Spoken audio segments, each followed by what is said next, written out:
El doctor La Antigua es uno de nuestros más encumbrados técnico científico técnico. Labora en uno de los hospitales, tal vez el más prestigioso del mundo, tal vez pudiera ser, el Presbyterian Medical Center en New York, el Hospital Presbiteriano de la ciudad de Nueva York, un centro de salud judío, pero que es del mundo entero. Allí acuden buscando cirugías de corazón y de tantas otras cosas que solo el doctor La Antigua, quien es una autoridad dentro de ese centro y que es dominicano de pura cepa, nuestro compañero de ingreso a la universidad y todo eso, y que hemos mantenido unas relaciones mutuamente respetuosas y desde luego nosotros admirando los ascensos que él ha ido teniendo en ese Estados Unidos, que es el sueño para casi todo el mundo. Adelante, doctor La Antigua. Buenos días, ingeniero. Gracias por la invitación. Es un honor de nuevo estar con usted y estar junto a los llamados científicos de la Z en este domingo ya cerca de Navidades. Y es un honor que usted me invite a su programa, usted, mi amigo, hermano, como claro. Usted dice, los tiempos universitarios del CUE. Sí. Ya por el 1965, cuando ingresamos junto a la universidad, y por supuesto, son muchas las actividades que nos juntan a nosotros, ¿no? Desde las funciones de estudiantes universitarios hasta su paso por el Senado, claro. Del país, o sea, su paso como dirigente político, o sea que la admiración hacia usted y lo que usted aporta al país, y lo que ha aportado al país con esa mente preclara que usted tiene, esa calidad de conocimientos, con esa mente fotográfica de nuevo que usted posee, no hay ninguna duda que, como se ha dicho muchas veces, su cerebro está bien amueblado. Bueno, no, espérese, no quiero que me devuelva esa cosa que tiene usted de tanta abundancia. Para nosotros sería la pregunta que ha dominado aquí es: ¿qué hacer con la COVID en esta despedida de año, inicio de año, donde el pueblo, de que en nombre de Cristo desata un paganismo, un goce desenfrenado, donde rompe todos los protocolos que aún hay que mantener para evitar un recrudecimiento como está ocurriendo, como nos dan las noticias en Estados Unidos y en Europa? ¿Qué puede usted aconsejarnos? Bueno, en primer lugar, hay algunos factores graves, ¿no? En este caso, lo primero es vacunarse. O sea, si usted no tiene una vacuna, póngase su primera vacuna, póngase su segunda vacuna. Lo tercero es, póngase su dosis de refuerzo.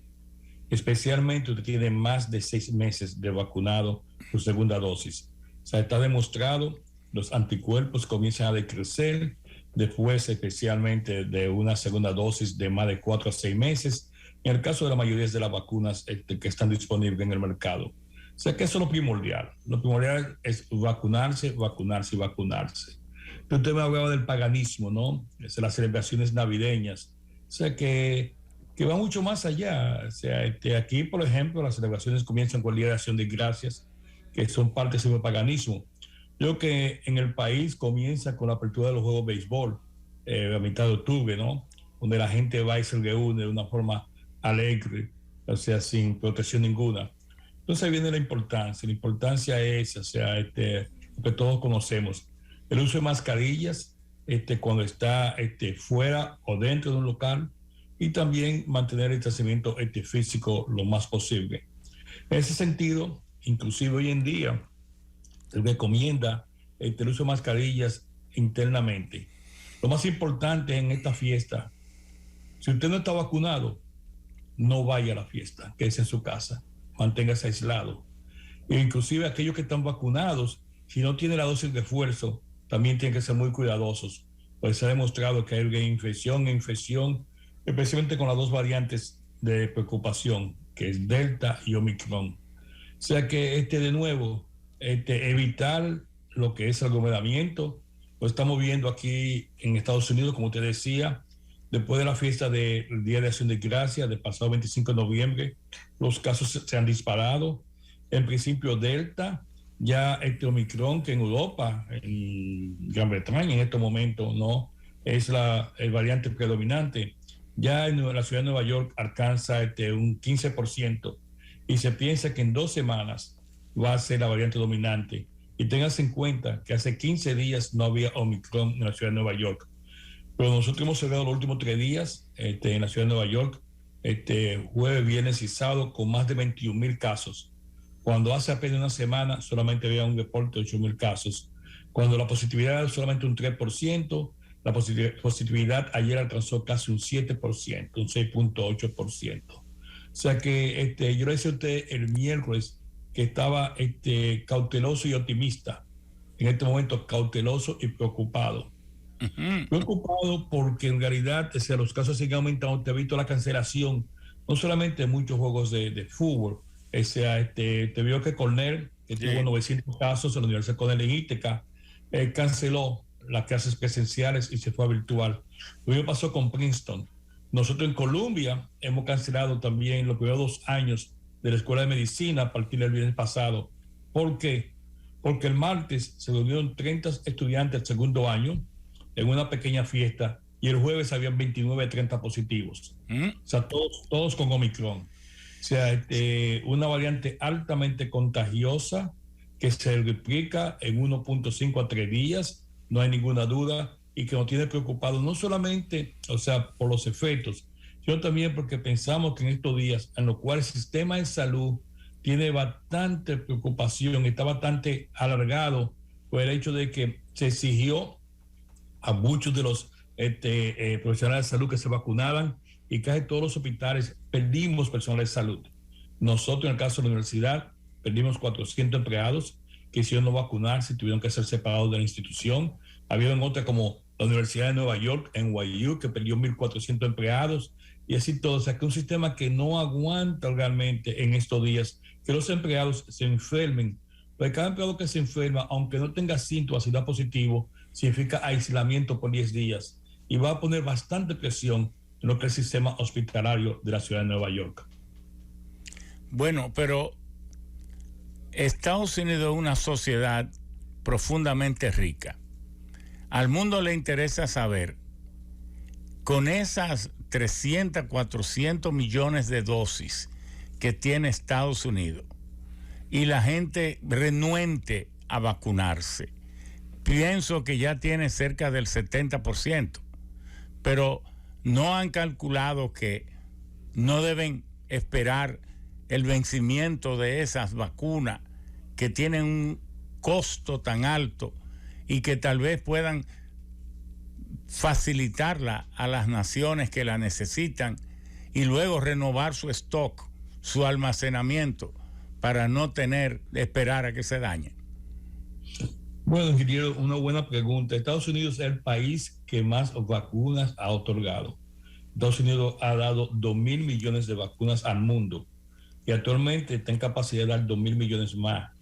El hecho es que tenemos países como África del Sur, donde la gente es renuente a vacunarse.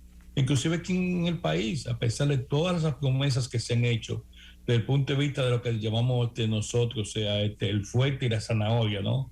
De dar promesas de pagar inclusive en la universidad a los estudiantes jóvenes. Aquí en Nueva York se le ofrece $100 a las personas que van a vacunarse. Si usted va al Yankee Stadium, por ejemplo, no solamente serán $100, sino serán 2 entradas para la próxima temporada de béisbol a todo el que se vacuna. A pesar de eso, debido a las redes sociales, todavía tenemos un 30% de personas que son renuentes a vacunarse. Y aún más, como decía, la dosis del refuerzo, que es tan importante en este momento. No tenemos gente que dice, no, yo no me voy a poner otra vacuna, ya me puse 2. Aquí hay gente que se vacunaron en febrero y marzo, ya tienen 8, 9, 10 meses de esa segunda vacuna, y sabemos que en realidad su protección es mínima en estos momentos. Entonces, es una lucha constante en 2 casos. El primer caso es vacúnese, y el segundo caso es obtenga su dosis de refuerzo. Y lo tercero, realmente, ¿qué sucede? O sea, cada día es más difícil conseguir las pruebas aquí en la ciudad, que son gratuitas, no, con excepción del antígeno que la venden en la farmacia, aunque el seguro reembolsa por $25. Pero cada día es mucho más difícil conseguir las pruebas. O sea, que la ciudad ha decidido a partir del lunes poner todos los días 1 millón de pruebas disponibles para los neoyorquinos aquí. Pero también tenemos que abrir mucho más lugares de vacunación, de los lugares móviles. Por ejemplo, nosotros en la universidad, que tenemos un lugar de vacunación, o sea, además de las clínicas, estamos atrasados por 3 semanas. O sea, y es una lucha constante porque no tenemos el personal. Y queremos, o sea, a mí se me dio la instrucción el decano de que haga 4 centros de vacunación la próxima semana. Pero tengo que buscar el personal para abrir 2 en Harlem y 2 en Washington Heights. Tengo que buscar el personal de enfermeras, de farmacéuticos, etcétera.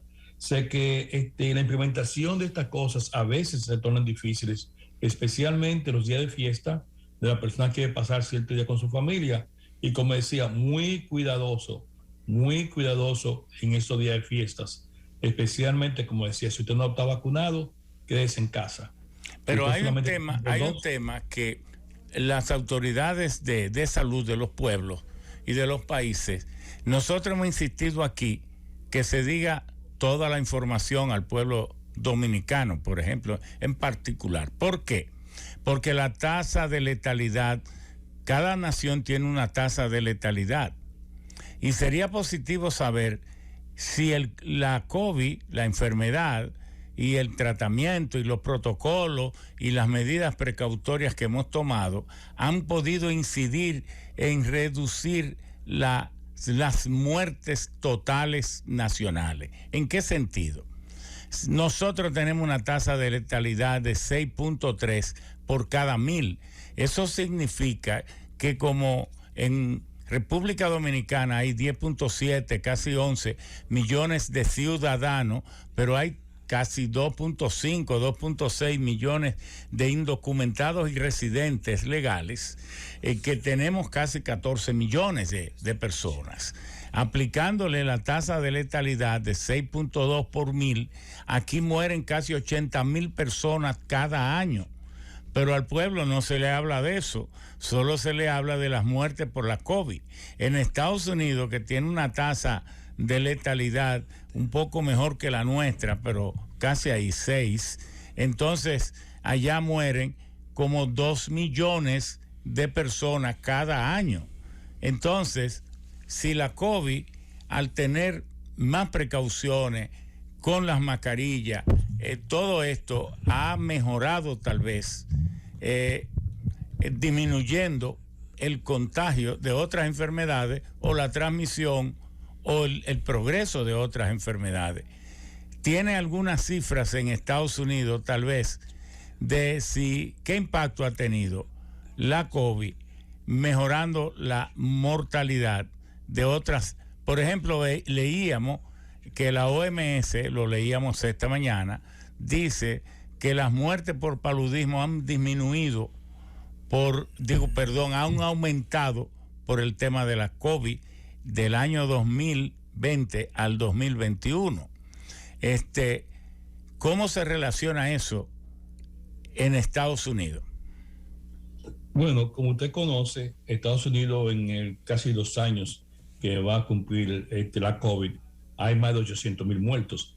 O sea, la COVID, por causa de COVID, 800,000 muertos. Así como usted señalaba, o sea, cada estado cuenta sus muertos de una forma diferente. Inclusive hay una discrepancia en el estado de Nueva York, donde la ciudad de Nueva York cuenta los casos posibles y los casos probables, lo cual no hace el estado de Nueva York. O sea que si usted ve las cifras que da el estado de Nueva York para las muertes en la ciudad de Nueva York, son mucho menores que las que usa la ciudad, ya que la ciudad, cualquier persona con síntomas de COVID que fallece en la casa, lo cuenta como causa probable de COVID. Se sentió, usted señalaba eso. En cuanto a la mortalidad en general, la mortalidad se mantiene alta y por encima. O sea, COVID ha aumentado el número de mortalidad en Estados Unidos. O sea, es una gran preocupación que existe. Y vuelve de nuevo. O sea, cuando aumentan los casos de COVID, las personas tienen miedo de asistir a los hospitales. El caso, por ejemplo, de lo que aquí se llama telemedicina, que para mí, en mi caso, como hay pacientes, no es telemedicina, es llamadas telefónicas. O sea, para mí eso no es medicina. O sea, eso mantiene al paciente en contacto con el doctor solamente por teléfono. No hay oportunidad que el paciente venga al hospital. El paciente toma miedo de venir al hospital a la emergencia. O sea, lo cual, por supuesto, aumenta la movilidad y la mortalidad. Y son pacientes que cuando vienen a la emergencia ya en estado muy agudo. Lo que sí conocemos es que hemos aprendido más en el manejo de COVID, ¿no? O sea que la mayoría de los casos, y acuérdense, 25% de los casos de COVID son asintomáticos, según la literatura médica, y un 50% tiene muy pocos síntomas, ¿no? Pero sí hemos aprendido, o sea, el manejo externo, el manejo ambulatorio del paciente con COVID, el manejo de la ambulancia, inclusive cuando tiene síntomas intermedios o aquellos pacientes que son a alto riesgo de tener síntomas severos, o sea, como el caso de pacientes en hemodiálisis, pacientes que están recibiendo tratamiento con cáncer, a través de la aplicación de anticuerpos mononucleares, los cuales se aplican en la emergencia y el paciente es capaz de irse a su casa. O sea que hay mucho más tratamiento ambulatorio al paciente sintomático. Acuérdese que en este país el tratamiento mayor del paciente con COVID es mantenerlo en la casa y no tratamiento ninguno. Y eso, por supuesto, varía de país en país. O sea, aquí se acetaminofén y líquido es la mayor base de tratamiento del paciente con COVID, mientras que en Dominicana cualquier paciente se diagnostica COVID, se le da ivermectina, se le da acitromicina, se le da esteroides, se le da un antiviral, etcétera, etcétera, etcétera. Se le dan 2 o 3 vitaminas. Ese no es el protocolo de Estados Unidos. O sea, lo que hemos visto una disminución, a pesar del aumento los últimos días de los pacientes con COVID, el aumento a la hospitalización y el aumento a las unidades de cuidado intensivo es mínimo.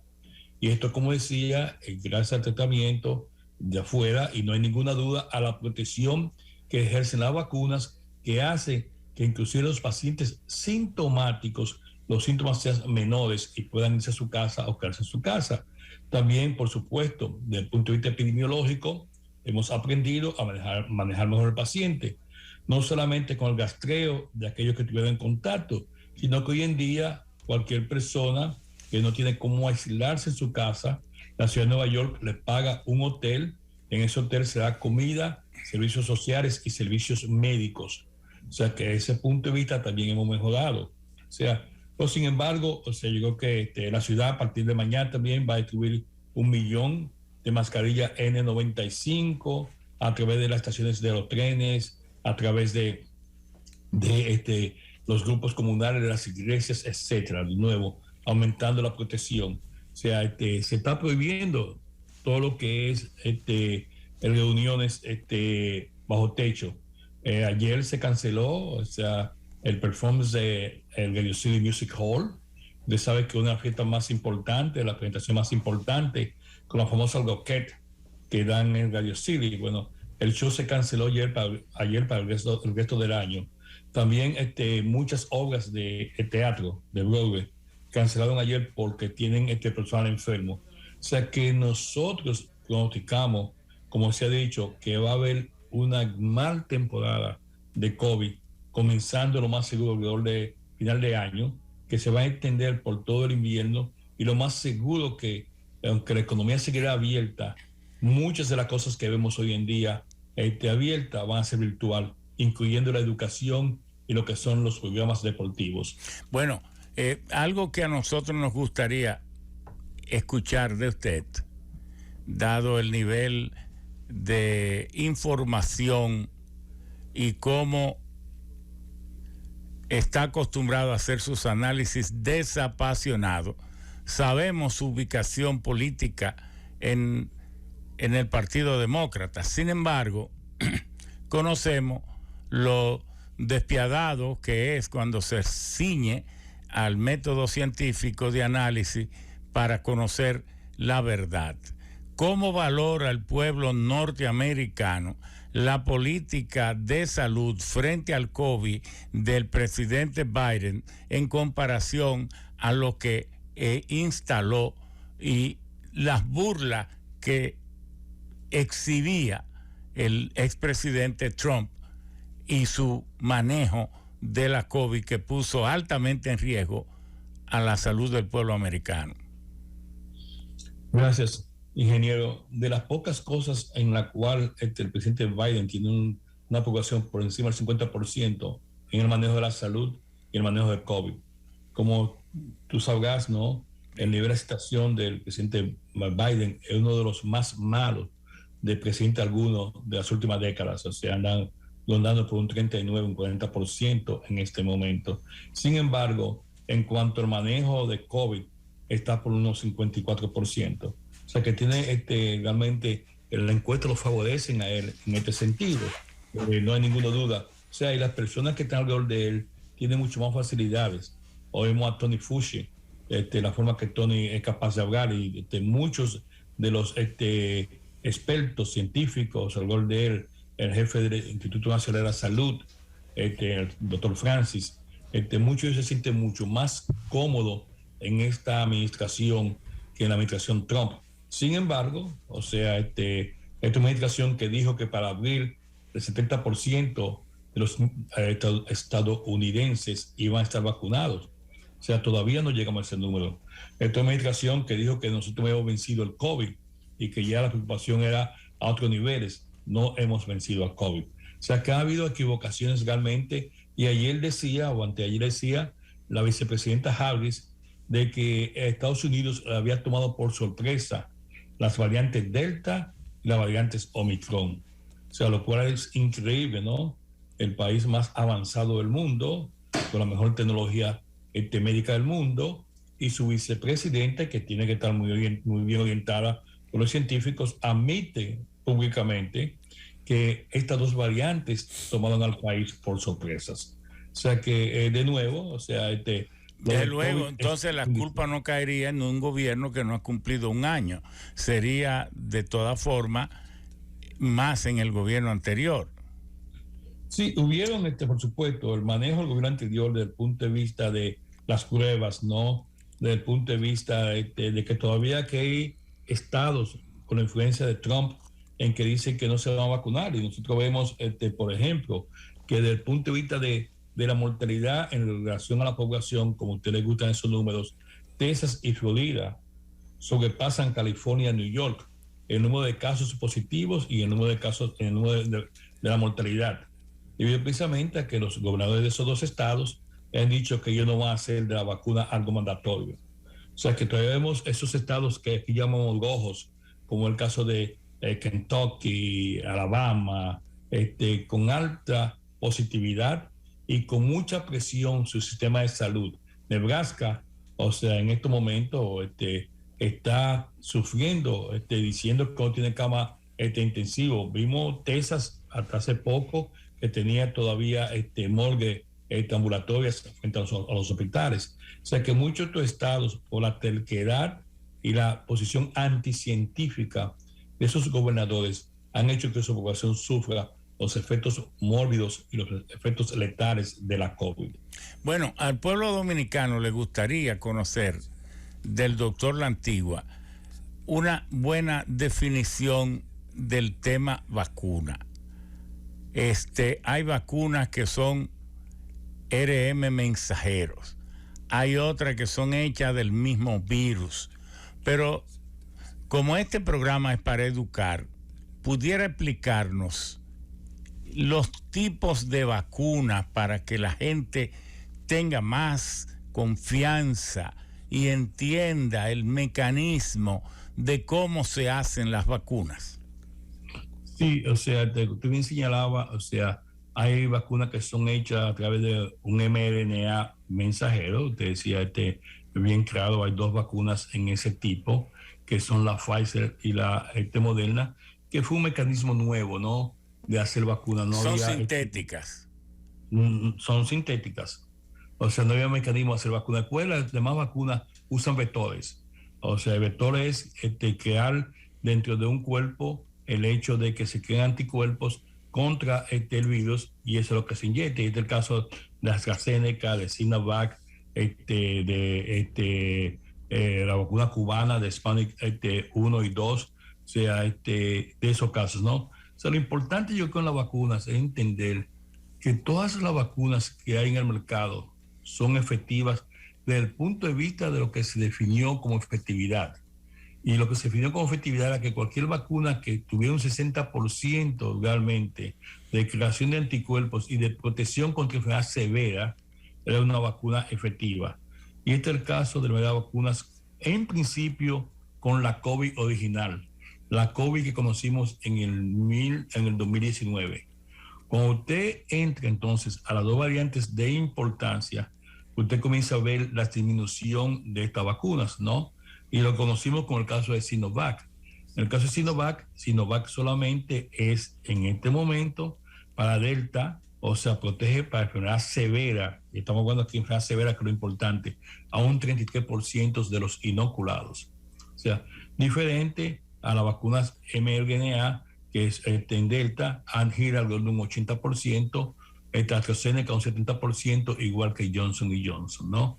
Sin embargo, o sea, lo que hemos aprendido y a lo que el país fue pionero en ese sentido, con los refuerzos y con la dosis de mezclar una vacuna con otra, o sea, de hacer dos Sinovac y una Pfizer, aunque de nuevo se hizo de una forma empírica y no en base a datos científicos, y se hizo inmediatamente 28 30 días después de haberse puesto las segundas vacunas, cuando conocemos que hay que dar un tiempecito más para que las primeras dosis sean efectivas, ¿no? En el caso de esta heterogeneidad, o sea, usar vacunas heterogéneas, una o dos de una clase y una tercera de clases, produce una respuesta de anticuerpos mucho mayor que cuando se usa una sola clase.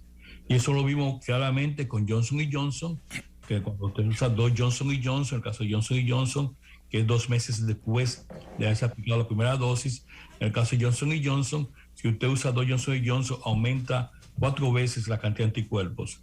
Cuando usa una Johnson & Johnson y una Pfizer, esta cantidad de anticuerpos aumenta más de 30 veces. Y cuando usa una Johnson & Johnson y una Moderna, aumenta de 80 veces. Y se ha comprobado lo mismo con AstraZeneca y Pfizer en Europa. O sea, que el hecho de usar vacunas diferentes en la dosis de refuerzo no hay ninguno de los que produce mayor inmunización a aquellas personas que lo hacen. Pero lo importante es de nuevo saber qué va a pasar, por ejemplo, con esta nueva variante, con Omicron. Datos muy tempranos, ¿no? O sea, pues de nuevo, hay una disminución aparentemente de la efectividad de todas las vacunas con estas nuevas variantes. Todavía siguen siendo efectivas, o sea, en una dosis de esfuerzo. Estamos hablando de enfermedad severa. Aquí, la preocupación, aunque como decía, causa efectos en la economía. Cada vez que usted manda a un trabajador a su casa y lo aísla, la preocupación en el sistema de salud es enfermedad severa. El paciente que tiene que ser admitido, el paciente que va a la UCI y es el paciente realmente que muere por causa de la enfermedad. Lo que buscamos realmente con estas vacunas es evitar la enfermedad severa. Y hasta este momento, o sea, en aquellas personas que tienen 3 vacunas, estamos viendo, o sea, una gran disminución de la enfermedad severa hasta un 70%, aunque sintomático, desde el punto de vista sintomático, las 3 vacunas solamente protegen en Estados Unidos, se está hablando de Pfizer y Moderna, solamente protegen en un 35%. Bueno, nosotros tenemos 2 Sinovac y una Pfizer. ¿Qué Correcto. usted recomienda que nos reforcemos en una cuarta? No, eso te voy a decir. O sea, todavía, y todo el mundo piensa cuándo va a ser la cuarta, y se ha dicho que la compañía farmacéutica y la comunidad científica está preparada para reforzar constantemente con los casos de las variantes, ¿no? Y Pfizer decía que lo más seguro que para la primavera tenga una vacuna diferente a la que existe actualmente, que va a ser específica para Delta y Omicron. Pero tómate 12 a 16 semanas preparar estas vacunas. En el caso de ustedes, o sea, ¿dónde está la preocupación con República Dominicana desde el punto de vista científico, no? Ustedes comenzaron a vacunarse con 2 dosis, si recuerdo, algo de mayo. Correcto. De año. O sea, con 3 dosis, perdón, con 3 dosis. Algo de mayo de este año. O sea, que hay un grupo de ustedes ya que tiene 8 meses con una tercera vacuna. O sea, la preocupación y la pregunta es, ¿qué mucha protección tienen ustedes todavía, aquellos que se vacunaron en mayo? Tenemos 12 meses, de mayo a diciembre. Vamos a cumplir vamos a cumplir 7 meses.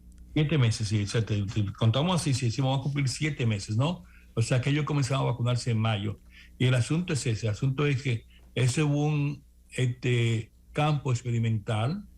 Desde el punto de vista del gobierno, yo oí al presidente decir anteriormente, hace como un mes, que no ha habido ningún caso de mortalidad en aquellas personas que tenían las 3 dosis. O sea, 2 dosis de Sinovac y 1 dosis de Pfizer, ¿no? Creo que vi los trabajos de Pelestén también en ese sentido, que también lo presentaba el presidente hace unas 2 o 3 semanas. O sea, que ese punto de vista va a ser interesante, ¿no? Establecer aquellas personas que tienen 3 dosis, que tienen más de 6 meses con 3 dosis. O sea, ¿cuáles son los niveles de anticuerpos que esta persona todavía mantiene? ¿Y cuáles son los casos en esta persona que realmente tienen o síntomas o son admitidos a los hospitales?